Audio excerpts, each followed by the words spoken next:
Ladies and gentlemen, we are live!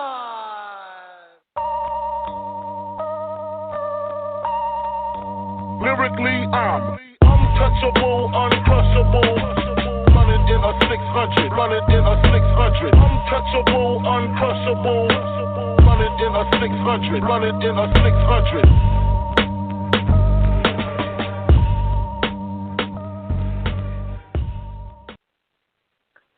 All right, welcome to another episode here of Punch in the Face Radio. I'm your host, Brandon Stubbs. Appreciate you joining me here this Wednesday night. We're going to be jumping right into it right off the bat. We're going to be talking, obviously, tonight about Adonis Stevenson win here this last weekend, whether people were impressed with it or not, as well as UFC that went down this past weekend, and we have another UFC this coming weekend. But tonight we have a guest that I've been talking about here for weeks coming on the show. The CEO of Main Events, Kathy Duva, is joining the show to talk everything about Andre Ward versus Sergey Kovalev Part II that goes down here June 17th, live on HBO pay-per-view, or if you're in Vegas or close to Vegas, live at the Mandalay Bay resort area, resort center, or how they want to call their property. But it's a beautiful property that's going to be at Mandalay Bay. So without further ado, because it looks like she's already here on the line, we're here live here on Punch in the Face Radio. Hey, how you doing, Meredith?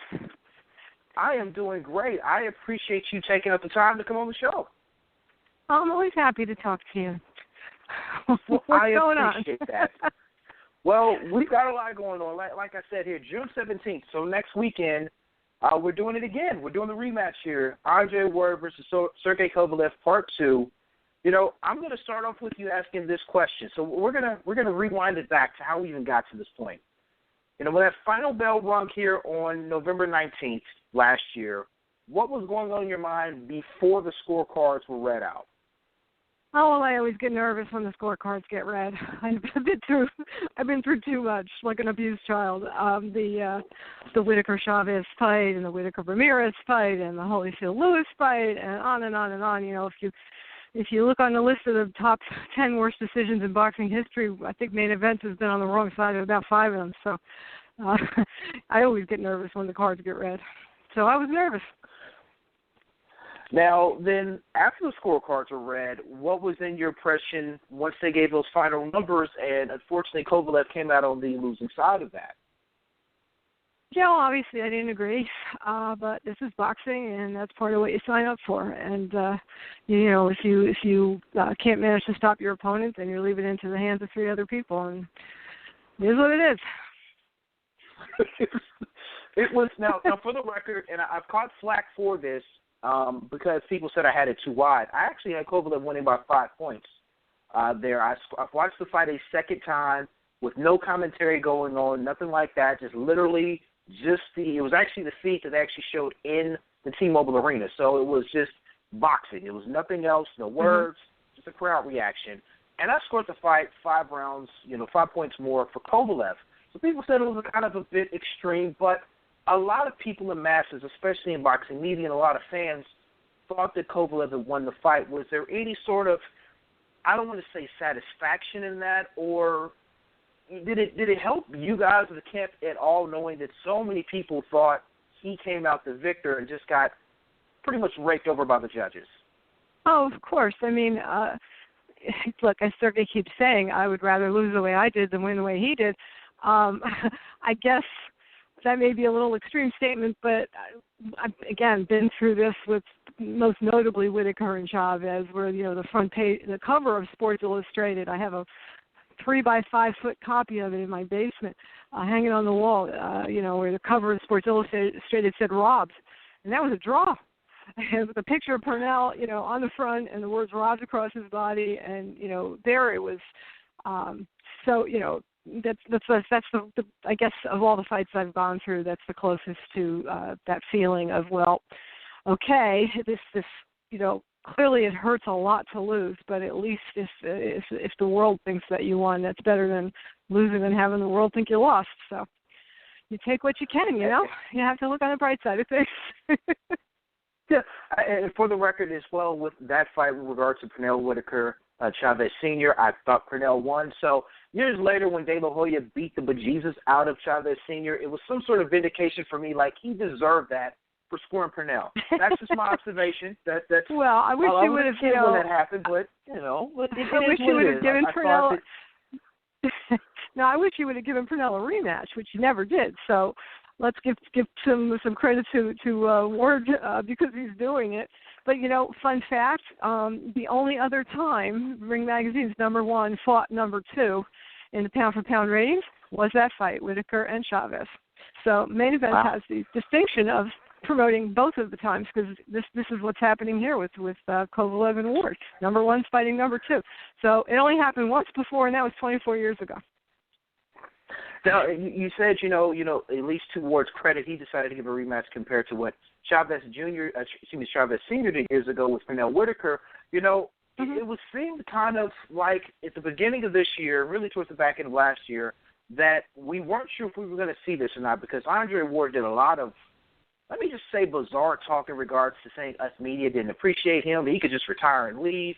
He just seemed odd and kind of salty about us having the reaction we had in regards to him and how close the fight was, and a lot of us thought he was going to lose. Was there any serious danger, at least when you thought, at least early part of this year, that this rematch was not going to happen? And were you ready to kind of take a plan B and say, okay, we got to get you another fight, and we'll figure out the rematch down the road? Well, when Ward started speaking that way and he put it together with his history where he, when he wasn't happy with the deal, he sat out for a couple of years and didn't fight, of course I had to take it seriously. But we were, and of course there was always a plan B, but I'm very happy that he did decide to go through with it because, look, we had a rematch clause. We had a deal. He had made a promise.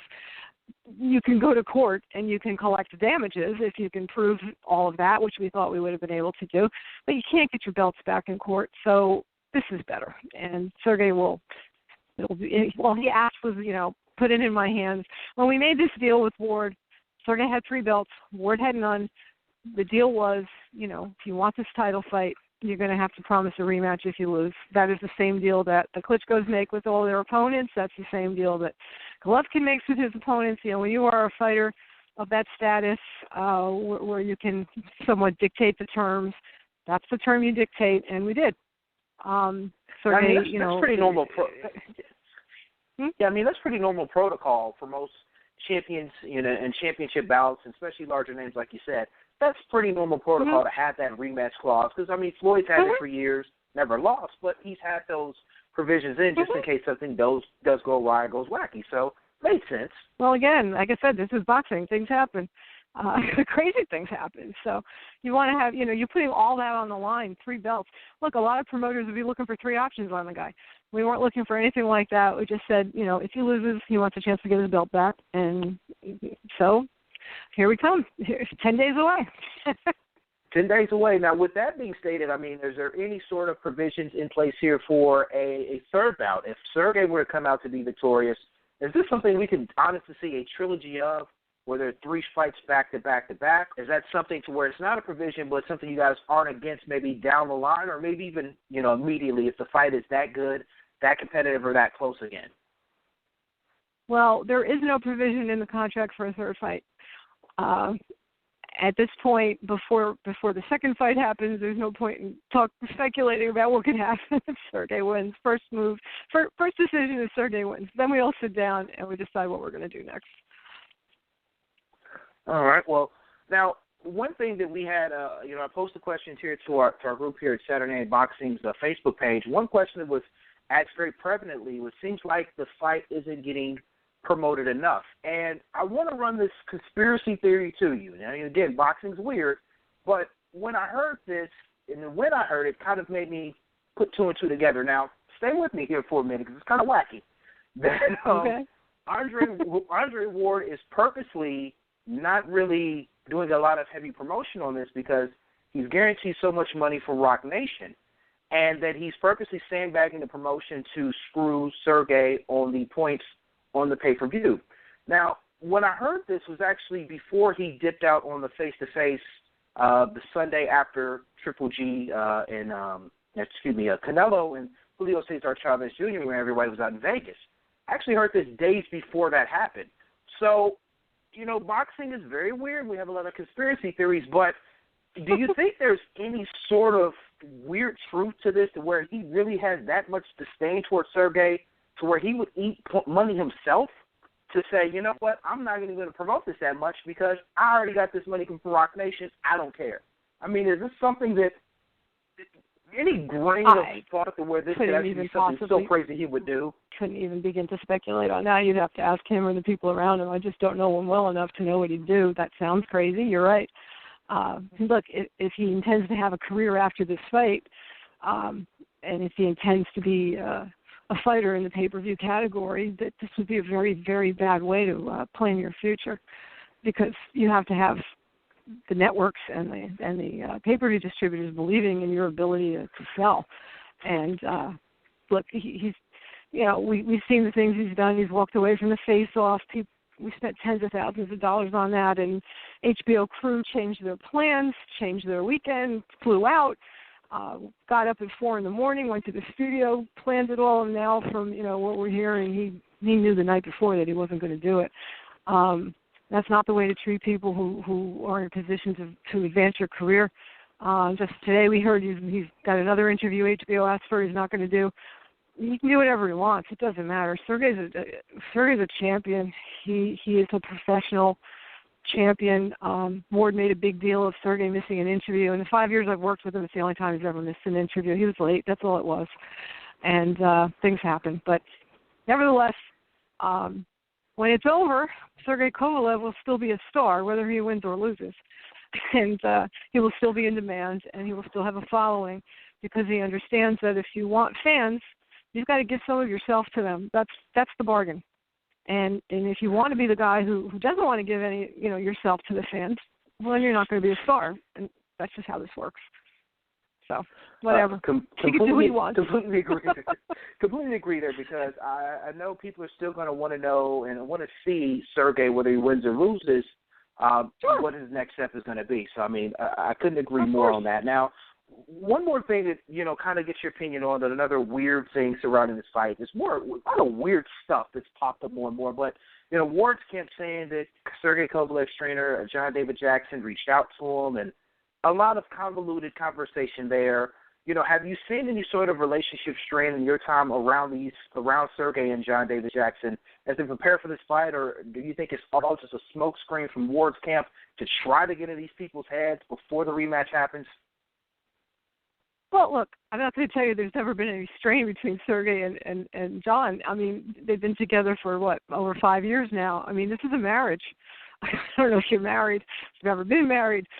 I have. You can be married to each other and have days when you really don't want to be. That's okay. That's what a relationship is.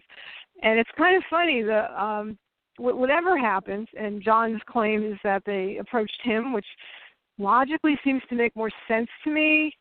He claims that they approached him and that he turned them down. If you look what happened, they went out of their way to go to the media to try to tarnish John with this. It seems to me like they're the ones that are spurned. Otherwise, why would they do that? If they did that to someone who approached them to try to screw with Sergey or whatever, it's kind of funny, because I think what ended up happening was that it brought the two of them closer together. And I heard that, and we had a conference call yesterday, and I got to say the two of them sound more in sync with each other than they have in a long time.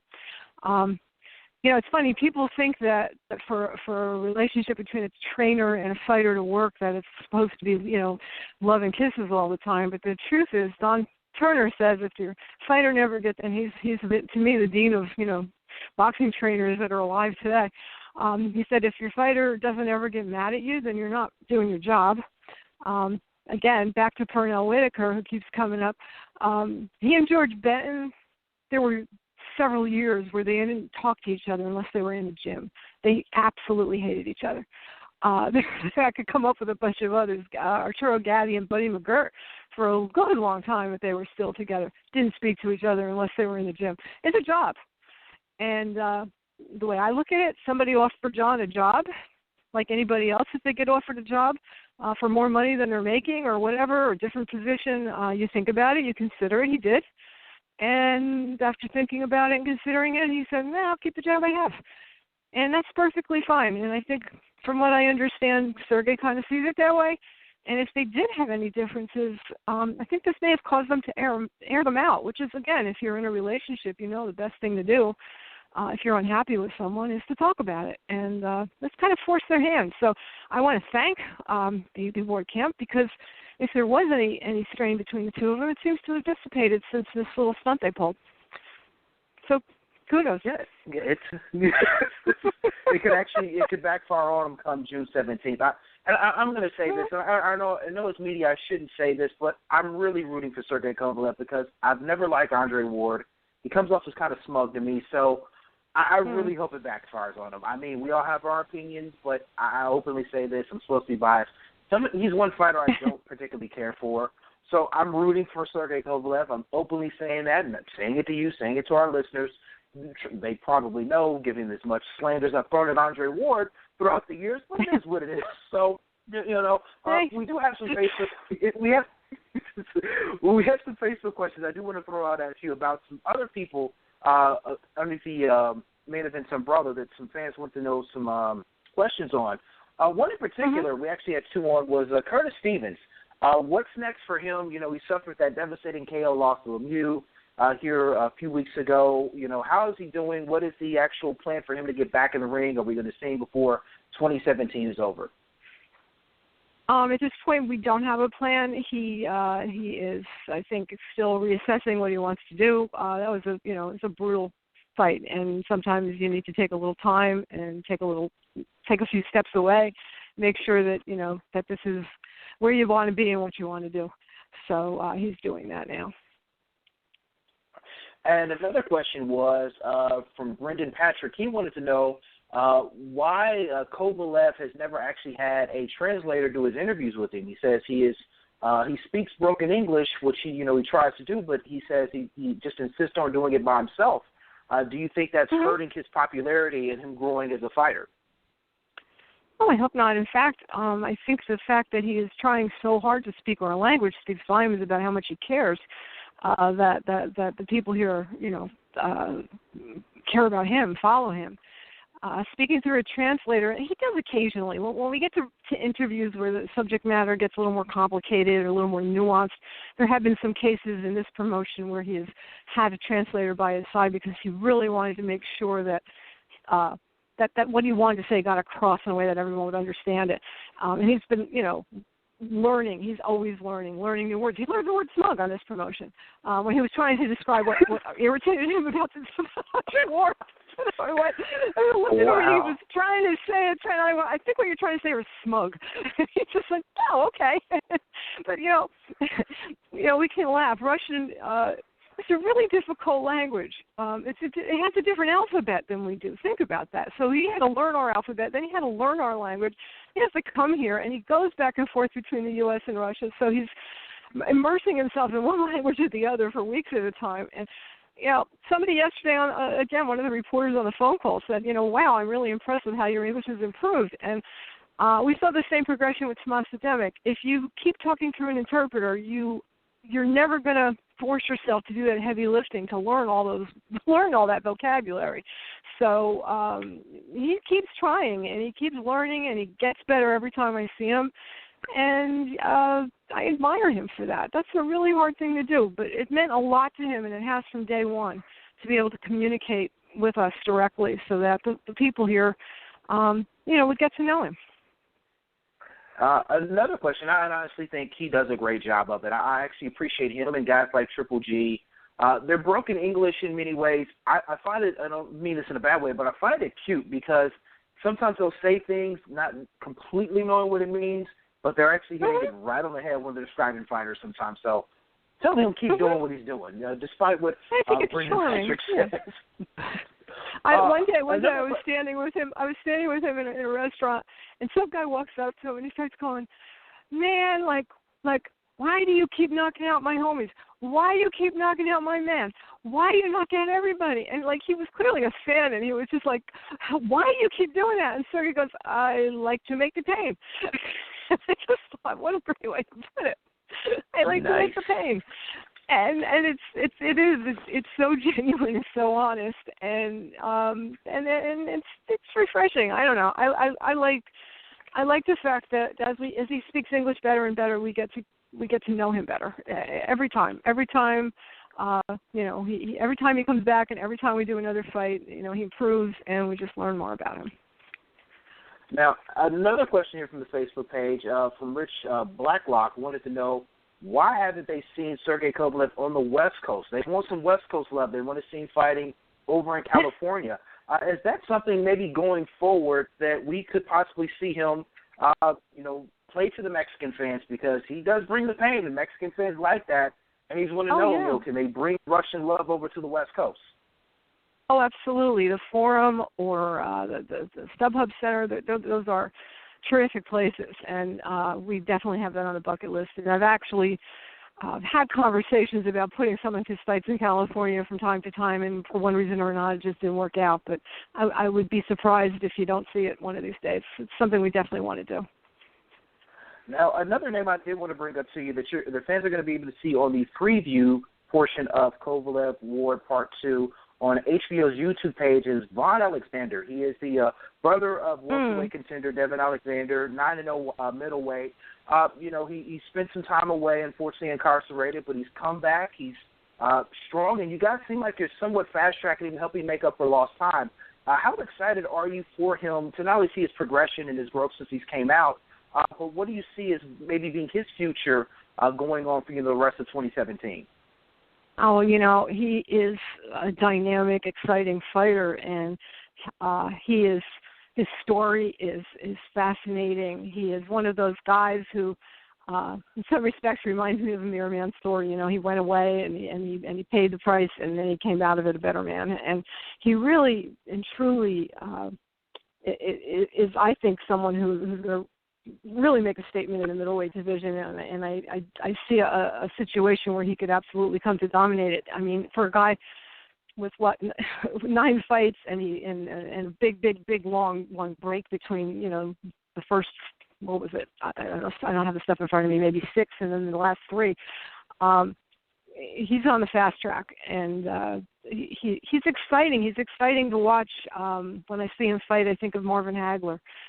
He's dynamic and throws punches, and I think he's really someone to watch, and we're really thrilled that he's put his career in our hands. We're going to do everything we can to move him quickly and get him his title fight. And another fighter you'll be able to see on the preview is and somebody I was actually more familiar with from the kickboxing aspect of it. Didn't know he was down with you guys. Is Enrique Gogo Kia, if I'm enunciating that right. How did you guys find him and get him in the boxing ring? Because I've seen him do damage in kickboxing and Muay Thai. It was like, wow, he's down with main events. Who knew? Yeah, well, he came to us with Agus Klimas, Sergey's manager. And Agus told us, I've got a pretty good guy here. I want you to look at him. He told us he was a kickboxer and whatnot, and, piqued our interest. And so we're working with him. Looks like a good prospect. And again, another guy who can move quickly because of his experience. Absolutely. Like I said, I've seen a lot of him in kickboxing. Thinks he's going to do great things here in boxing now. Before we go, you actually have another fighter who's in a big fight, a triple header on HBO come June 15th. Sullivan Barrera, he's kind of had a very interesting 2017. We thought he was going to have a fight with Artur Beterbiev. It wasn't. It was, but then he said it wasn't. But nevertheless, he's getting a big fight here with Joe Smith Jr. What does this mean for Sullivan in regards to, he gets past Joe Smith Jr. I mean, he's right in the mix as getting a title fight with somebody somewhere before this year's out or even the top of next year. Well, that was the goal, and part of the reason why he decided to pass on the maybe Willie Woney fight with Beterbiev was that while we were waiting to find out if this fight was actually going to be produced, because we couldn't get a contract with a fight in it or, some definite plans, we couldn't get a definite commitment. While we could have, we explained to him if you wait and then they don't deliver the fight, well then there's penalties for them and you get a piece of the deposit. We do another negotiation. There could be another purse, but And he just said, listen, I'm in a hurry. I don't want to be waiting around 5-6 months for stuff like this to sort out. And we have seen that happen with sanctioning bodies and mandated fights that don't happen. So he just said, I'd rather be active, and something else will come along. So we had him fight back in mid-April on a HBO Latino show. He got a really nice win. I mean, one thing about Sullivan, but he knows how to close the show, and he did it again. And then this popped up, so he was right. Something better did come along. He had faith, and you're right. Joe Smith, and he is a tremendous fight. And if he wins it, he's right in the mix, and that's where he wants to be. So we're proud of him. Absolutely. So a lot of great things going on with the main events, but mainly you guys are focusing on the next big thing, which is going to be June 17th, HBO pay-per-view, Ward Kovalev Part II, Mandalay Bay. If you're unable to go watch it live, HBO pay-per-view, like I said, if you're able to watch it live, access.com. You can still get tickets there for the event. Go enjoy Las Vegas. I can say there's nothing like a fight weekend in Las Vegas. I just did it for Cinco de Mayo. I'm missing this one because there's no way in the world I can do Vegas twice in a 60-day span. My liver and my kidneys would never, ever forgive me for doing that. But nevertheless, I will be watching this on HBO pay-per-view with eyes locked in and crossing my fingers that Sergey Kovalev can finally shut this guy up and send him to permanent retirement. Please, God. Well, that's the plan. By the way, while we're talking about the light heavyweights, there's one other guy on the card I want to mention, and that's Dimitri Bivol. And he is, while most of just about all the contenders in the light heavyweight division are in their 30s, this guy is 26. So he's another big talent from Russia, and he's going to be fighting Cedric Agnew in a big step-up fight. He's only got 10 fights, and that's another one to keep your eye on. So it's a really good show. It's a really good card. We've also got Aris Magomedov, who's going to be fighting against Luis Arias, and the Rock Nation people have Guillermo Rigondeaux fighting.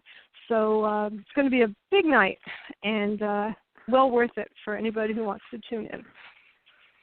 Absolutely. And Kathy, again, I cannot explain and stress enough. I appreciate you coming on, doing the show. Definitely wish my best to Sergey going into next week, because it's going to be a big week for him. Big weekend for boxing.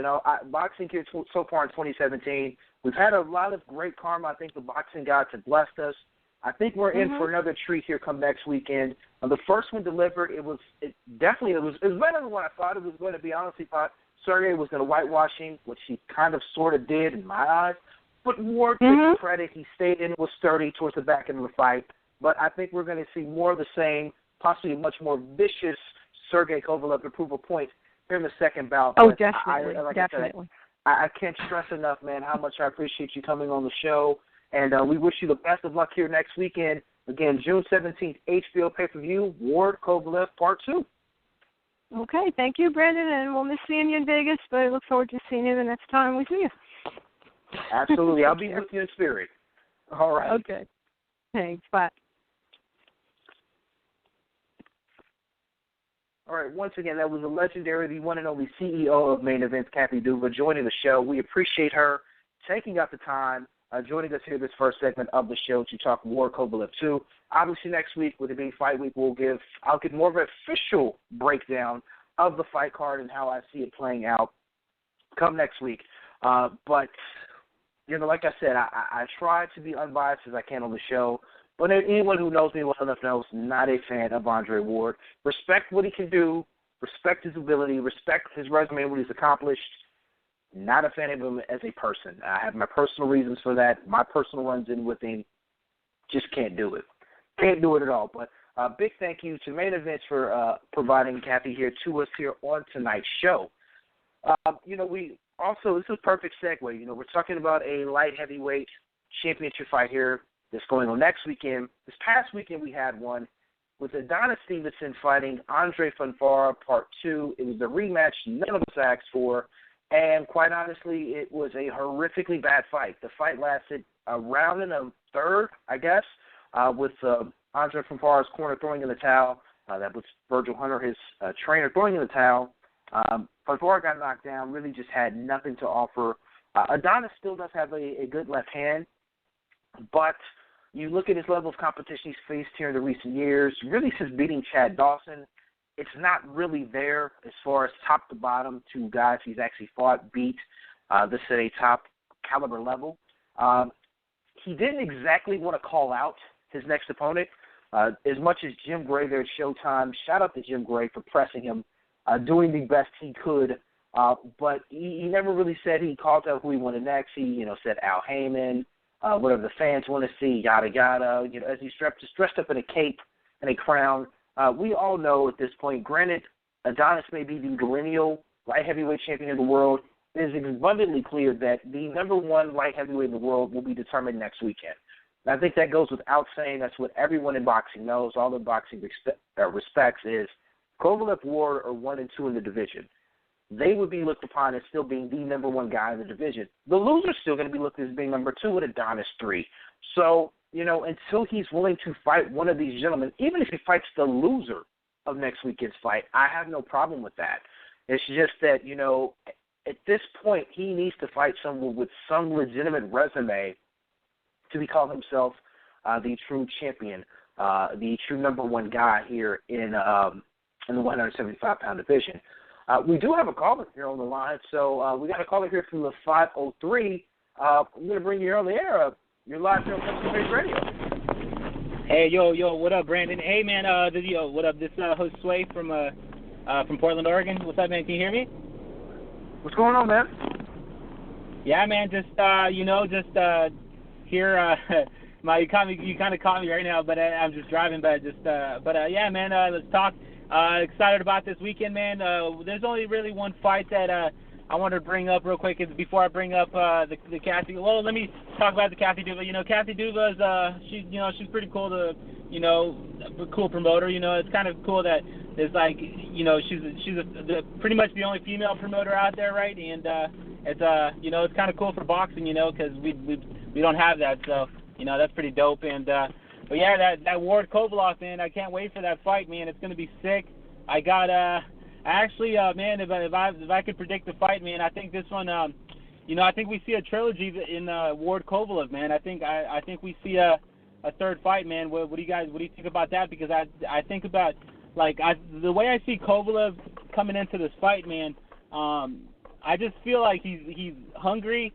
I just feel like he's ready. He's motivated, and this time he doesn't want to leave the fight up to the judges, and it clearly shown that how mad he was after the fight. I don't know if you got to see that 24/7 that was just released on HBO, and he looked like I saw the aftermath, just like the way. His mentality is so much different than Americans, and it's just so much different than any other person, him coming from Russia, him being disrespected like that by the judges and being disrespected by Ward in the press conference and not showing up to, the face-off and everything. I just feel like Kovalev is just going to go in meaner. I think he's going to come in no respect. I'm not going to play your game this time. I'm not gonna box you. I'm gonna clear a point. I'm just gonna fuck you up. And I don't know. Did you got that same feeling from Kovalev, Brandon? I do look for him to be a lot more aggressive the second time around. I do look for him to be to actually go out and try to stop and finish Ward, so it doesn't go to the cards and it's not controversial. It's not a questionable scoring. Like I said, I honestly thought Kovalev won by 5 points. People said my gap was too large. Most had him winning by 3. But I look for Kovalev. I mean, we've shown that he can put Ward down if he can keep him down.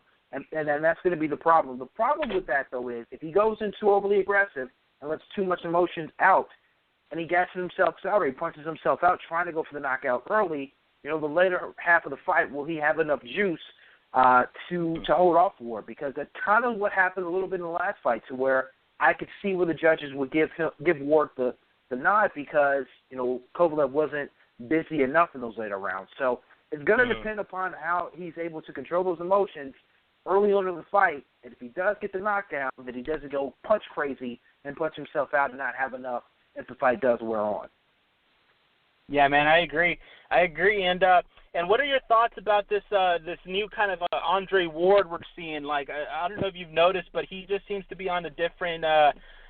His body just seems to be looking a lot different recently. With with this training camp, and he's talked about how he's been focusing on strength and conditioning, and his body clearly shows it. He looks a lot more built into the division now. He doesn't I don't know if you noticed, but in the first fight, his at 175, he didn't really look like the body part, but now, man, I've been looking at these photos and this last media day that he had, and it looked like he was just ripped, man. He looked like he's just found this new strength, this new way of bodybuilding, I guess. But I don't know. What are your thoughts on that, man? Because I'm not going to point the finger and say PEDs. I'm not going to say that because Andre Ward, I feel like he's been a clean fighter for so long, and for him to do it now, it's just it could stain his legacy. But you've seen a lot of crazier things. So I mean, have you noticed those videos of him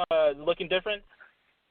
His body does look slightly different. I mean, it could be the training regimen, but in today's day and age, and I got to use a quote from Diaz Brothers, everyone's using. You're on PEDs, you're on PEDs, you're on PEDs. Until someone proves it different, I'm always going to be a little bit skeptical about anyone whose body shape just kind of randomly changes for the good or for the better, because if we see them looking in top-notch shape and the next time around they look like crap, you kind of wonder, okay, did they cycle off?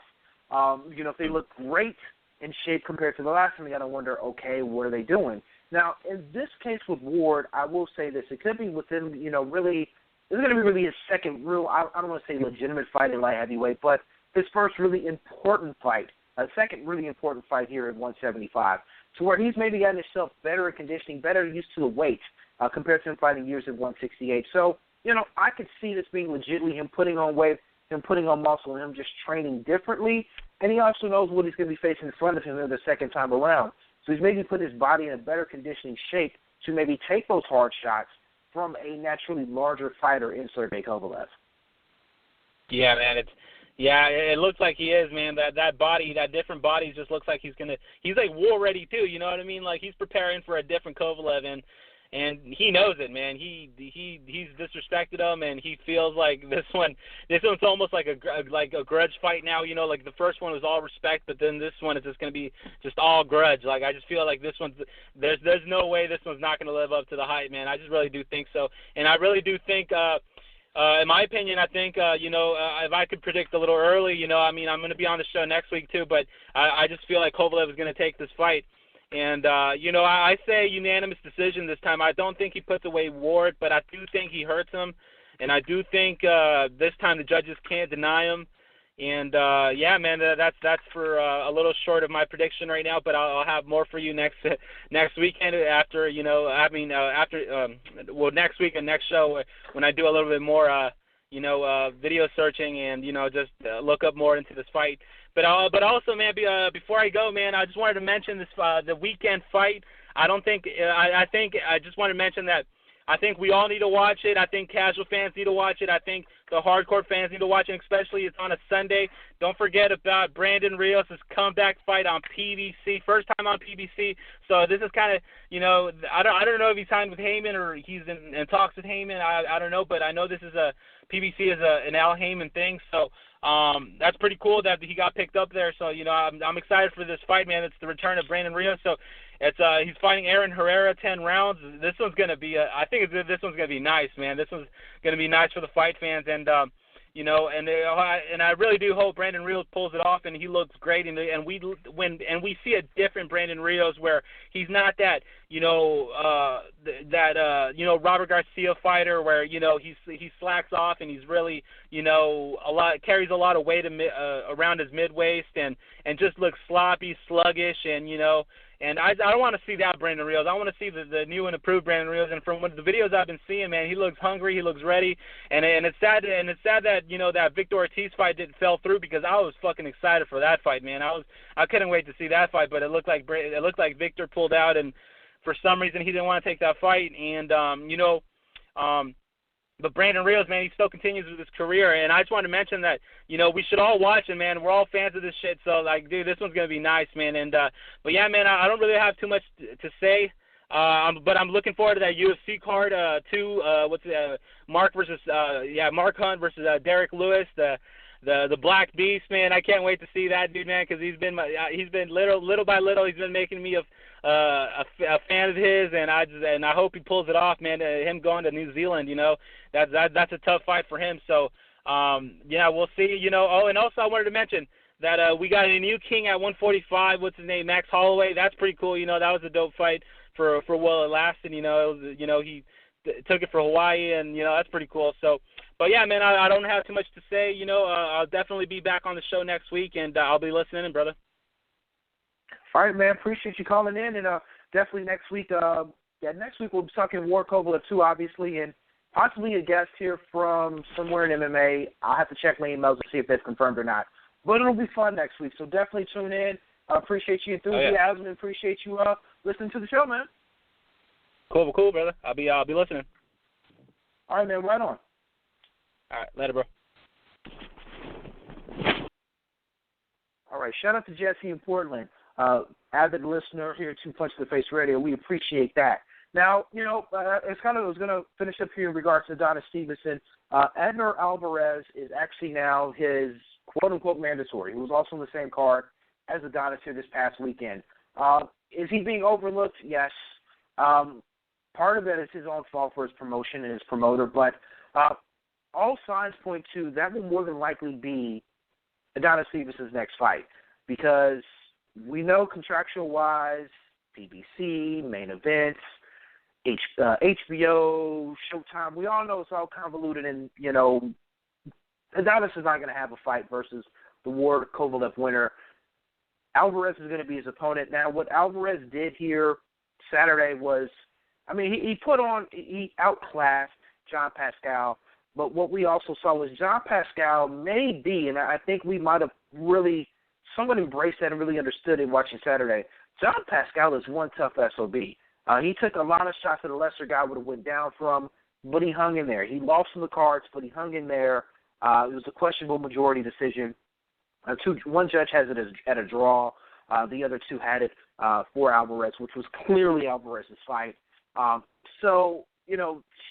Shout out to John Pascal for just being a tough guy and hanging in there those rounds that he did. But I don't know.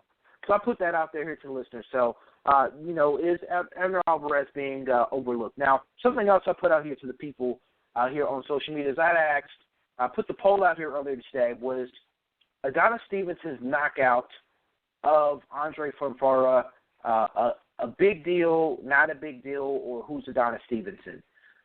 Leave it to social media, leave it to the great followers here of mine on Twitter to pretty much say the following. We had 0% of the votes of it being a big deal. 0%. So no fight fan was actually impressed by Adonis Stevenson's second-round stoppage of Andre Fonfara. 75% said it was not a big deal. 25% said, who is Adonis Stevenson? The ratings for Adonis Stevenson dropped. It actually only averaged about 390,000 viewers. That is courtesy. Those numbers are shout out to Jake Donovan, a.k.a. Jake in the Box on Twitter. Shout out to Jake. I got those numbers from him. So, his ratings have slipped as far as people wanting to actually tune in and watching fights. Not good. Just not good. When you're not fighting top flight competition, you're having rematches no one wanted to see, this was happening.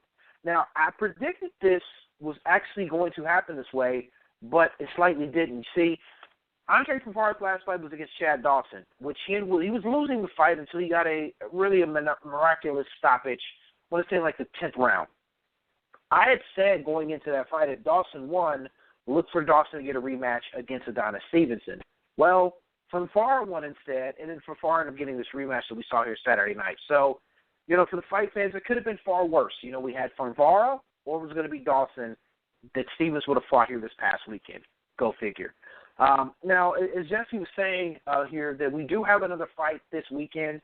It's on Sunday, so unfortunately Saturday we really don't have any big fights to pay attention to in regards to boxing.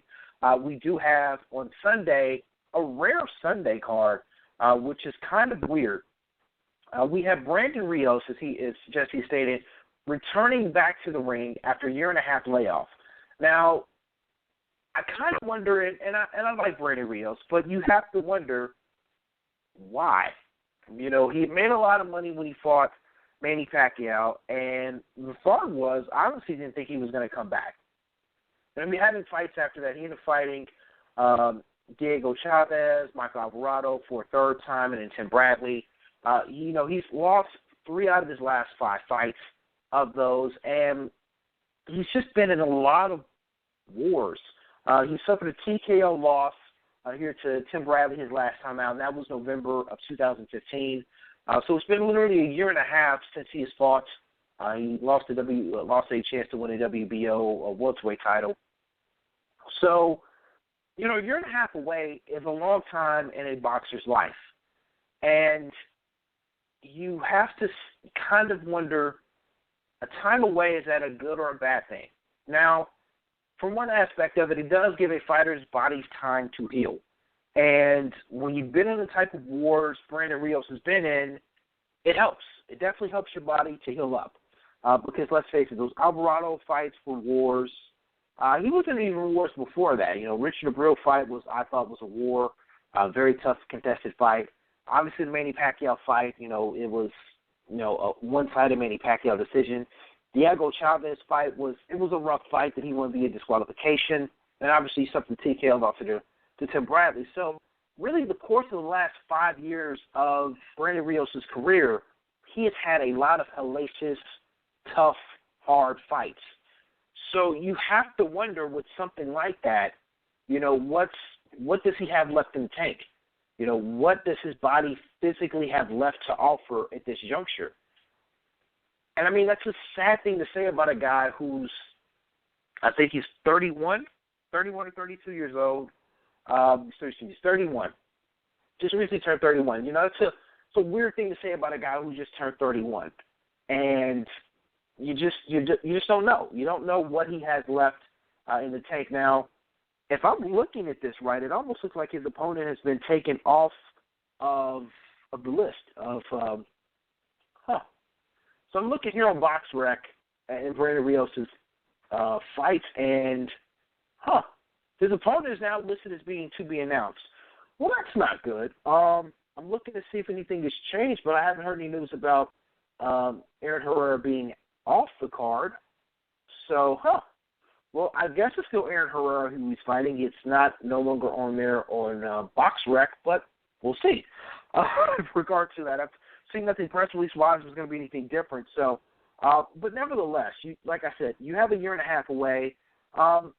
With no disrespect intended with this next line, Brandon Rios' speech wasn't the smoothest.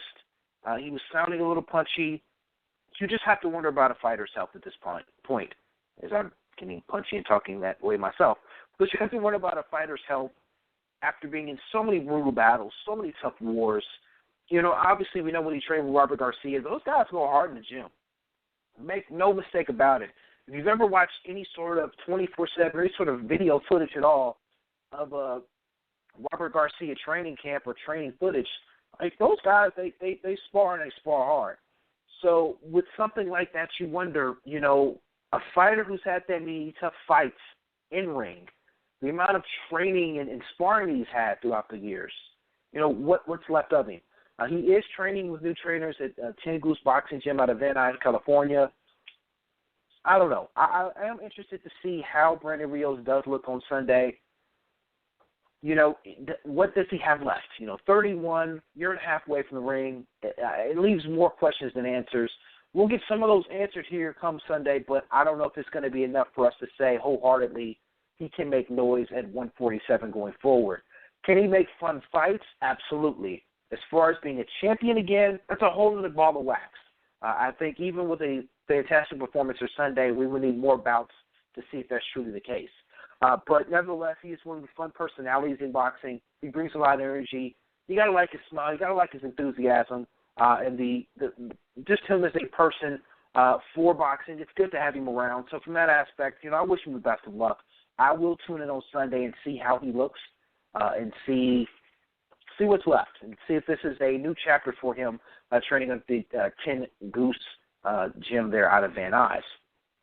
But that's really all the boxing we have here this weekend. It's kind of a light weekend. We have some female boxing over in like the Germany or somewhere over in Northern Europe. I do know there's some fights there, but otherwise, quiet weekend for boxing until next weekend. So that leaves space here for mixed martial arts and for the UFC. The UFC has a fight card this weekend in Auckland, Australia. It's going to be headlined by Derek the Beast Lewis versus Mark Hunt. Unfortunately, like last week, I don't have any sort of spreads this week. I apologize. I'll apologize about not having for my gamblers what's good money and what's bad money.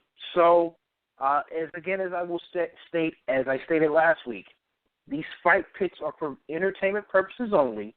If you are gambling and you lose any money, Brandon Stubbs, Punch to the Face Radio, is not responsible for any lost wages. Can't stress that enough. With that being stated, the main event, if it goes past one round, I would be personally shocked. If it goes past 2 rounds, something's wrong. That means the fighters are fighting tentative. You have 2 men who love to just stand and throw punches. Mark Hunt, the king of the walk-off knockouts, versus Derek Lewis. For Mark Hunt, it's a very weird time for him. He's currently got legal things going on with the UFC where he's still trying to sue them over last year's UFC 200 and him fighting Brock Lesnar possibly being roided up in the UFC knowing about it. And not to mention he's coming off of a loss. He's coming off of a knockout loss here just in March to Alistair Overeem. He got knocked out in March.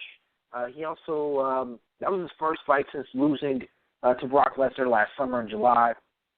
You know, he's had these streaks where he's fought great, and then he's lost a bunch. And, you know, he is a very exciting fighter. We know what Mark Hunt brings to the table. We know his knockout ability. But, you know, he's fought for years, both kickboxing and MMA. He's 43.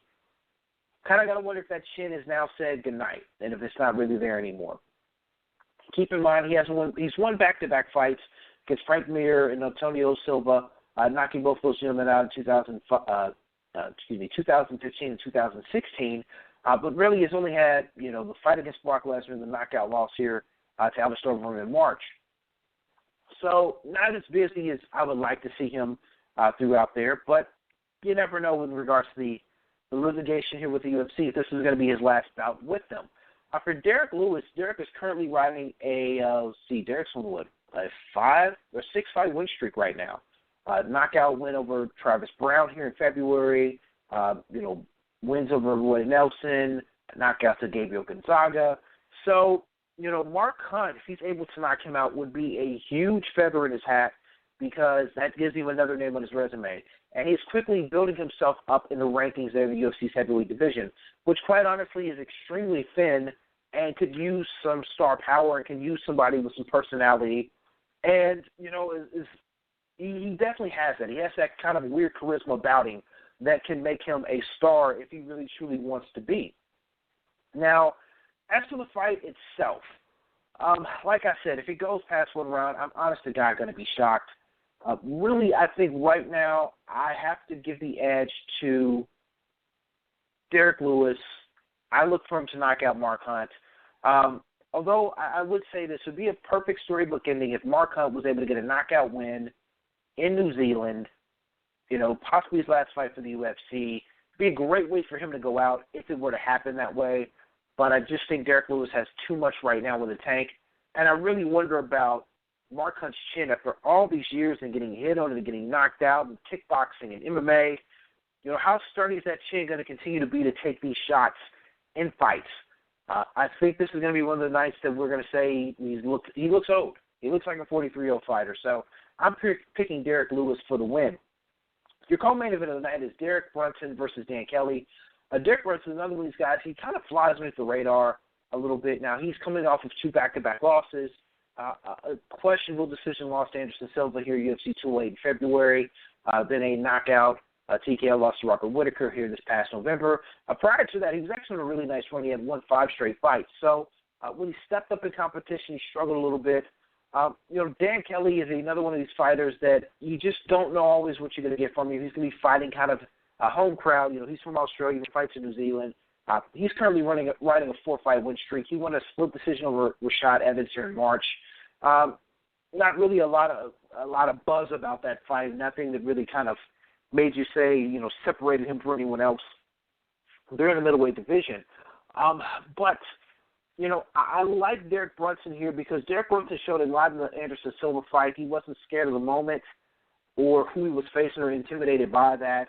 I honestly thought he had won the fight, but, when you put it in the judge's hands, weird things do happen with that. So we'll see. I do like Derek Brunson to win, so I got Derek Brunson to win here. I think it's going to go unanimous decision over Dan Kelly. Another fight you should watch is Tim Elliott. Tim Elliott is riding right now. He's got a lot of great energy behind him. He won the Ultimate Fighter champions, ended up losing his title fight to Demetrius Johnson, but he actually was able to go 5 rounds for the champ, which you got to tip your hat to him on. Fought in front of his hometown crowd at UFC on Fox in Kansas City here this past April. He's already back in action here in June. Got to respect that. Not even barely 60 days in between the fights. He's back at it. He's going to be facing Ben Gwynn. For Tim Elliott, Elliott knows that a win's not going to give him another immediate rematch at Demetrius Johnson, but a win is going to obviously help his momentum and keep him there in the top 5 amongst the division. For Gwynn, this is going to be his first fight here of 2017. He last fought here in November, winning a mass decision over Gene Herrera. They do have a common opponent in Louis Smolka. Gwynn lost to Smolka via TKO last summer, while Tim Elliott beating via mass decision.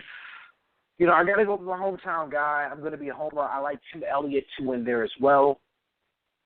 Otherwise than that, Dan Hooker versus Ross Pearson, that in the lightweight division. I don't see that one going the distance. I do look for someone to get knocked out and bleed there. This is going to be Dan Hooker's first appearance here in 2017. He's coming off of a loss here last November to Jason Knight. For Ross Pearson, Pearson's one of those funny guys. Certain styles give him trouble. He's got to know his back is against the wall right now in the UFC. He's coming off of 3 straight losses to Stevie Ray, Jorge Masvidal, and to Will Brooks. So must win for him at this juncture. There's no way he can take an L here and keep things moving. Hasn't won a fight here since March of last year, and that was even a split decision win. So Ross Pearson, knowing his back's against the wall, I look for him to go balls out. I like Ross Pearson to win there against Dan Hooker. Another fight you should keep your eye on, and this is going to be on the UFC Fight Pass portion of the card, J.J. Aldrich. She's going to be making her UFC debut. Strawweight, seen her fight in Invicta, a hell of a young fighter, a lot of skills. So definitely look for her to do some good things there. So keep an eye out on her fighting here on UFC Fight Pass here at UFC Auckland. So again, UFC Auckland, that's going to be on Fox Sports 1. That is here on that's also on Sunday the 11th. Huh. I didn't notice that.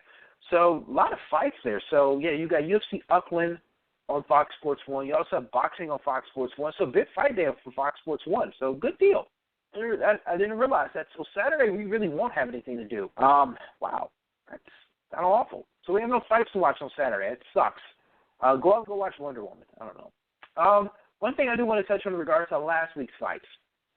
I put this out there, and this is a good question to ask right now. Is Max Holloway the guy? Is Max Holloway the next big thing here for the UFC? What we saw here this past Saturday night at UFC 212 was a guy who is 25, and I can't stress this enough. This is a young guy who looks to be finally coming into his own, and you have to look at it and think, if he was to fight Conor McGregor now, how would that turn out? Just think about that. This guy's won now, 11 straight fights? So, and I mean, he's doing it in a convincing fashion. He's got now back-to-back TKO wins now over Jose Aldo and Anthony Pettis. Now, granted, I will say the asterisk with the Anthony Pettis. Anthony Pettis had no business fighting at featherweight.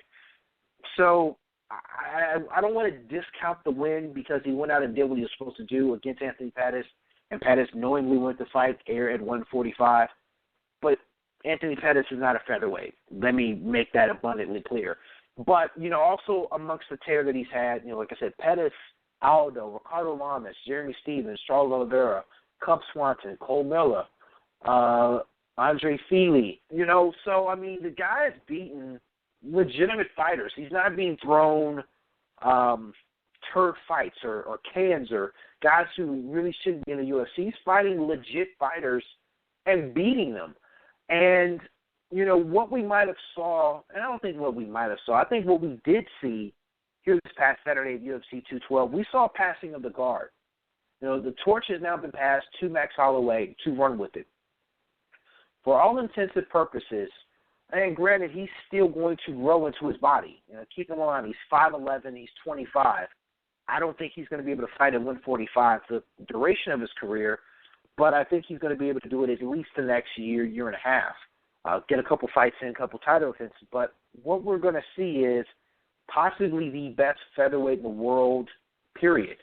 And I think he has now taken that title away from Jose Aldo, and Max Holloway is going to be the guy. Like, we might as well get used to it. Max Holloway is going to be the guy. And I pray, and I pray, and I pray when I say this, I really hope the UFC gives this guy the necessary push and the necessary exposure to be that guy and be one of the faces of the UFC. Because, let's face it, the UFC does not have that many stars. They don't. I mean, let's be honest. You have Conor McGregor, who hasn't fought at all in 2017. If he's going to fight, it's going to be a boxing match. So let's count him out. You're not going to have him headlining any pay-per-views seemingly anytime soon. More than likely at all here in 2017. You have Daniel Cormier, who some people like, some people don't. Not a huge draw, but it is what it is. He's going to be fighting John Jones here. The tickets will go on sale tomorrow for UFC 214. But let's face it, John Jones actually hasn't completely cleared up his licensing issues in order to fight. So that's still a very iffy thing if that fight even happens. Despite what a lot of people may say, I'm hearing that it's not a done deal. So just keep that in mind if you're buying your tickets. So you still have those two guys as stars. Stipe Miocic is your heavyweight champion, but he's kind of running out of options in regards to his title defense because he's either beating the guys on the way to getting a title or the fighters who are contenders are hurt, a.k.a. Cain Velasquez. You have Chris Cyborg, who you can't find a fight for. Joanna Jędrzejczyk is just that much better than the rest of her competition. So you still need stars. You need more faces to really help build your brand because you're going to have fighters who are going to cycle out, fighters who are going to get injured, fighters who are going to lose or just flat out retire. So, I mean, you got to have new stars. And at 25, Max Holloway has star potential written all over him. Having won a couple fights in the finish title of featherweight, he could be, a two-time champion in two different divisions before he reaches the age of 30. I mean, keep that in mind. 25, already the featherweight champion, riding 11-fight win streak. I mean, those are phenomenal numbers that anybody who's a fight fan would embrace and want to get behind. So I do think that Max Holloway is definitely going to be the face of the future for not only the UFC, for the featherweight division, but for the UFC if they choose to actually market him and push him that way. Now, on the other side of that, you have to wonder, is a guy like Jose Aldo, how much does Jose Aldo want it? How much does Jose Aldo really want to be elite? And you have to wonder if his years of being at the top have finally just caught up to him, if he just doesn't have it anymore. And you also have to wonder with losing the way that he did to Conor McGregor, if he's mentally ever came back from that. Now, granted, he's had one fight since then against Frankie Edgar, and then the fight here this past weekend versus Max Holloway. But losing the way that he did within 13 seconds, he was looked upon as being the greatest featherweight champion of all times, chasing a rematch that never happened and getting constantly injured and never being consistent enough with his title defenses to a lot of people's liking, and people brought that up and tried to rag on him about that, to where, now he won a unanimous decision over Frankie Edgar in a fight that really, honestly, I didn't particularly care for. I didn't think it was too entertaining. He loses, gets stopped by Max Holloway here in his home country of Brazil. What's next for Jose Aldo? The man has fought for years now. Keep in mind, close to 30 career fights. He's been a pro since 2014, so he's going on a 13-year career. He was one of the best to do it, arguably pound for pound, the number one fighter in the world. But 30 fights 30 years of age. He'll be turning 31 here this September. You know, how much more does he want to do this? How much fight does he have left in him? Does moving up to lightweight now make sense? You know, a lot of questions to be answered there if that's something he really wants to do. If he wants to pursue fighting at a higher weight class, does he want to try his luck at 135? You know, at 155? Does he want to move up in weight? Does he want to make that move? And maybe he's accomplished all he can at featherweight. Maybe this is something maybe he doesn't want to fight fights to get back in the contender rankings to get a rematch against Max Holloway. Because there's no need of immediate rematch with Max Holloway right now. Let me make that abundantly clear. It doesn't make any sense. So, you know, it's a lot of questions for Jose Aldo and what he wants to do next and what's going to make the most sense for him next. But it's going to all depend upon how much heart he still has left in this, if he still really wants to do this. And you kind of wonder. You kind of wonder that. I'm not trying to call him out saying that he has no heart left. I'm just saying, does he have the heart to really wants to 100% be in this and do this? Has he accomplished enough to where he can say, you know what, I've done my thing. Let me train fighters. Let me help out my countrymen down here in Brazil, and maybe I just want to move on. I mean, it's a legitimate question to ask at this point in Jose Aldo's career. 29 fights, looked upon as being one of the best to ever do it, and, 30 years of age, 13-year fight career, and maybe time for him to possibly wind it down. He may just want to do like Anderson Silva does, just fight fun fights, but we'll see. It'll be extremely interesting to see what he does next. More importantly, to see what the UFC does next in regards to him. Which will now lead me to my final topic of the night. Now, there's been a lot of news in regards to Demetrius Johnson, a.k.a. Mighty Mouse, going on a MMA program this week and pretty much airing out the UFC, stating that they threatened to shut down the division. They threatened to, kind of hold him down. They don't want to pay him money. A lot of weird stuff in regards to the way he's saying he's been treated and maybe misused and had promises given to him in regards to the UFC and them not fulfilling them. My thing is this, with any job that you have, and let me make this abundantly clear, this is a job that these fighters have. The UFC is their employer. It's no different than you and I who are listening and doing this show. We all have day jobs. We all have employers we have to deal with. And unfortunately, for fighters, it's maybe a little bit more tricky to deal with because there's contracts involved. But it's one of those things to where if you don't like what your employer is doing, you got to either call him out publicly, what he's doing now, you have to quit, or you have to take some sort of ramifications behind this. And if Demetrius Johnson felt like he was being misused and misguided so long, I have to kind of point some of the finger at him for letting it happen this long. From that aspect, I have to definitely point the finger at him and tell him, you should have spoke up years ago. If this was the case, if you felt that you were being misled, misused, so broken promises to, that's on you for allowing them to do that to you. Because in life, a closed mouth does not get fed. If you decide you don't want to speak up about something, then people are going to walk over you. It's the natural progression of life. It happens in every job environment I've ever worked in. It's those who don't open their mouth about being mistreated, they will continue to get mistreated. So from that aspect, I got to point the finger at Demetrius Johnson and say, this is your own fault. Now, the bigger finger to point is the UFC. If you have a fighter who is looked upon as being pound for pound, the number one fighter in the world, you don't really promote it. For example, Demetrius Johnson made a title defense here in my hometown of Kansas City. The arena didn't even sell out. Now, granted, it was one of the larger monetary events that's ever been held at the Sprint Center, but it didn't sell out because it was poorly promoted. I can tell you this from living in Kansas City, the fight was poorly promoted here. It just was. It wasn't a heavy push for it. It was more of a push being on TV because it was on Fox, but it was not a heavy push about the fight here, and it had local fighters on it. Who do you point the finger at that? You point the finger at the promotion. So, I can say that from me seeing it firsthand, how they promote and push him, they do him wrong. And I will also say this, and this is kind of the same thing with boxing. The lower weight classes in boxing, really up until now, haven't been heavily promoted or pushed. They're not really a big deal here in America. They're just not. I mean, you really look at it, you look at fighters weighing 140 pounds down, up until the last, I'd say maybe 5 to 10 years. Let's just say 5 to 10 years, to where there's been a push to where those fighters can actually headline fight cards here in the States, and fans give a shit. Let's just be honest. That's just something that just doesn't, it rarely happens, to where those fighters in those lower weight class get that same amount of shine, because a heavyweight fight is always going to be the biggest fight there is in town. It's going to get more promotion and more push.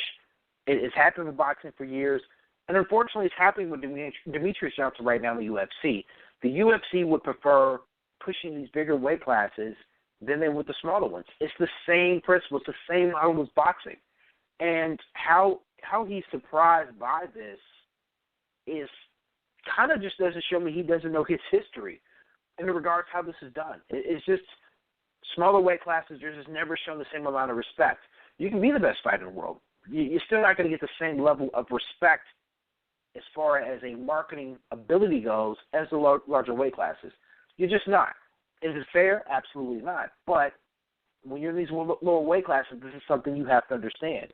You know, you're not hearing about lower weight class guys getting multi-million-dollar fights in boxing. Like, you're not hearing about Roman Gonzalez getting, you know, a $10 million payday.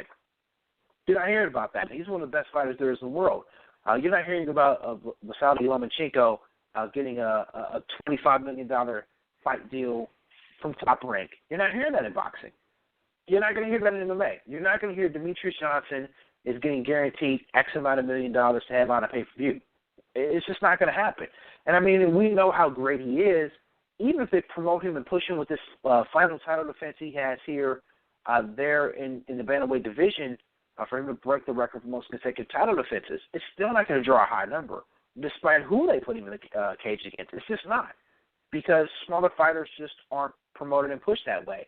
And now all of a sudden, if the UFC were to go to do it, given the fact that Demetrius Johnson just came out and spoke out against him, it's not going to seem real genuine. People aren't going to really take it too seriously. So then what are you stuck with? You're stuck with a guy that the UFC feels obligated to push, not a guy they want to push. So how sincerely are the fight fans going to take that when it's put in their face? They're going to say, that, oh, you're just doing this because the guy was bitching and moaning about it. So, I mean, I think he could have went about this maybe in a different way. Maybe he did. By the sounds of it, he's tried to. He's went about it in different ways and brought it directly to Dana White, and they just pretty much told him to piss off. So, I mean, maybe this was his last resort, but I just don't see this ending well for him. I think right now some fighters are trying to be opportunists and take shots at him. I saw Henry Cejudo, who really his ass shouldn't be trying to talk about any fights.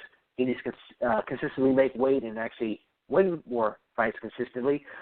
Saying he'll take the fight. DJ doesn't want to take the fight against TJ Dillashaw. It's just, you know, I don't like that. I don't like when fighters, are trying to jump and be opportunists at other fighters' expense.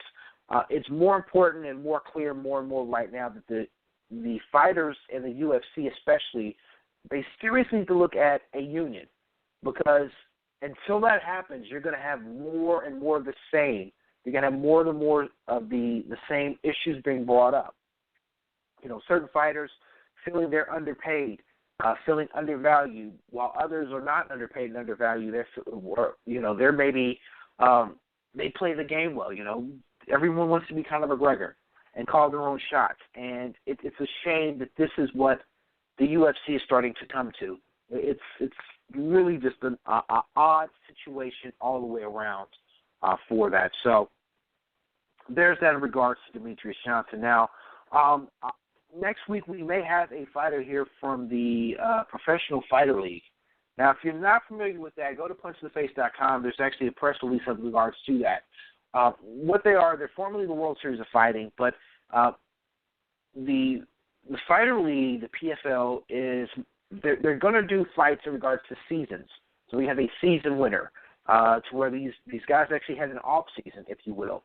They're going to actually have a fight card down in Daytona here at the end of the month, and we're trying to get one of the fighters on who's going to be a part of that fight card on next week's show. as a guest to talk about the fight and obviously talk about the transition from World Series of Fighting and having normal, MMA cards to now being part of a season come 2018 for PFL. So we're working on that also. We may have a few more guests here to talk Ward Kovalev Part II, a part of the program. So that is what we have in store next week. I can't stress enough, and I want to give a big thank you again to Main Events and to Kathy Duva for taking out time to come on the show and to talk about Kovalev Ward Part II.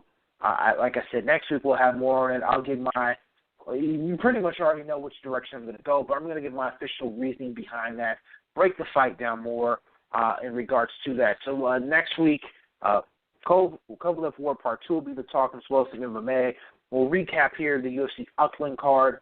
They'll have it here on Sunday. We'll also recap and see how Brandon Rios looked in his return back here to the cage back to the ring after a year-and-a-half layoff. And I'm thinking there's not really much of any more boxing beyond that here next week. Also, a couple other minor boxing notes. Looks like Anthony Joshua has been given an exception for his mandatory defense in regards to his IBF title. In regards to his IBF title, so he can actually fight Vladimir Klitschko in a rematch. The stipulation in regards to that exception is the fight either has to be made or be done by December 2nd. So look here sometime in the fourth quarter. We will see Joshua Klitschko Part 2. I typically hate rematches, and I've said that numerous times here on the show. Along with the rematch we get next week, Joshua Klitschko Part 2, I'd watch that. I mean, that fight didn't suck. So, I mean, that's definitely one that I will go back and I will watch again. I think it's a fun fight. So I'm looking forward to that. As well, Kell Brook will have surgery on his broke orbital bone. Now, I've gotten corrected several times on this in regards to social media. I've been told, he broke his right orbital by Triple G.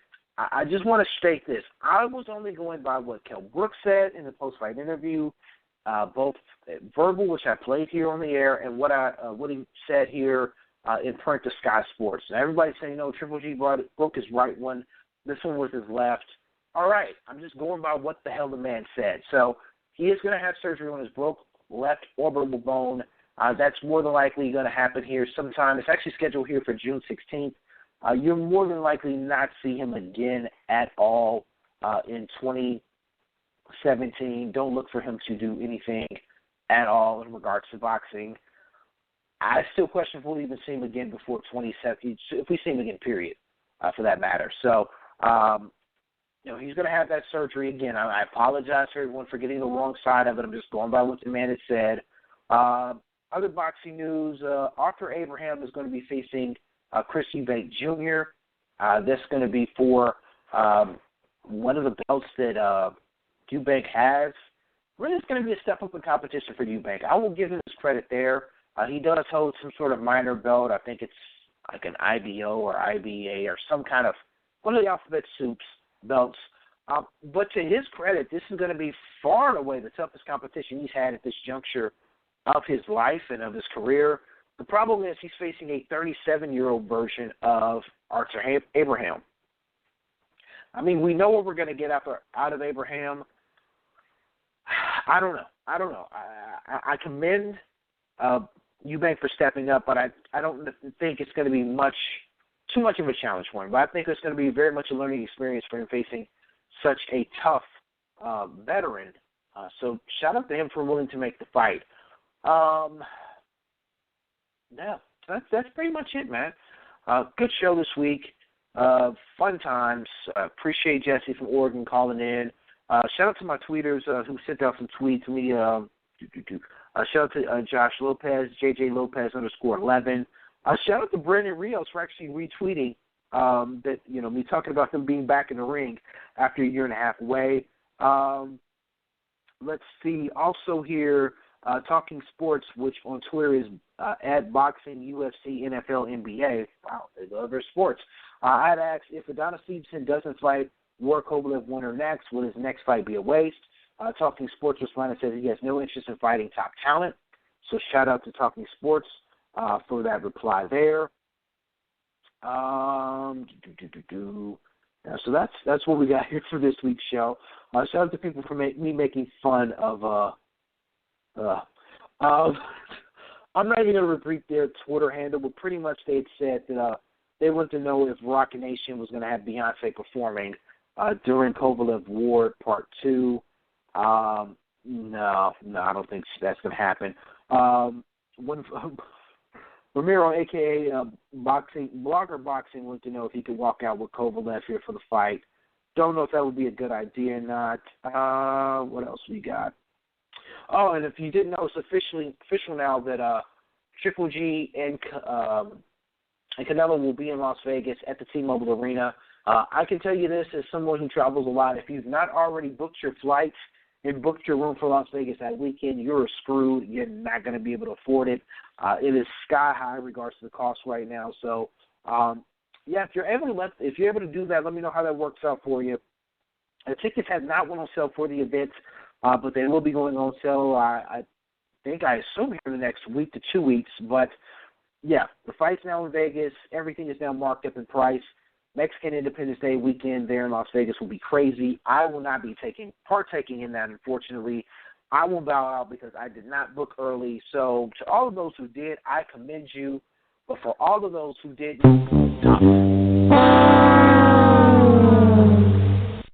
it's going to cost you a small fortune to go out there and stay in Las Vegas that weekend. Your flight will more likely still be cheap. Now, your flight won't be bad. Those don't really fluctuate that much.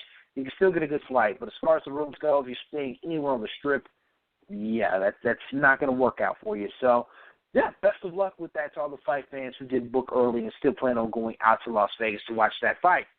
All right, with that being stated, man, this is the end of Punch to Face Radio. Again, I want to thank my guest this week, Kathy Duva of Main Events, and as well to everyone who is listening in. Make sure you follow me on Twitter at BrandonP2TF. Also, make sure you follow my co-defendant, Adam Abramowitz at SN Boxing. And we'll be back on the show here the week of June. He'll be back on June 21st. So he'll be back on the week after Kovalev Part II as we recap that. So he's back. He's also back in the States after his trip over to the UK. So, again, make sure you give Adam a follow at SN Boxing. And as well go to SaturdayNightBoxing.com to read his post-fight, his post-thoughts after spending his time in the UK to watch Earl Spence capture his first championship title. So shout out to Adam, who'll be back on the show here in 2 weeks. With that being stated, until next time, I want everybody to be safe, be blessed, love one another, because that's the only way we're going to get through this. Until next time, I'm Brandon Stubbs, and I am out.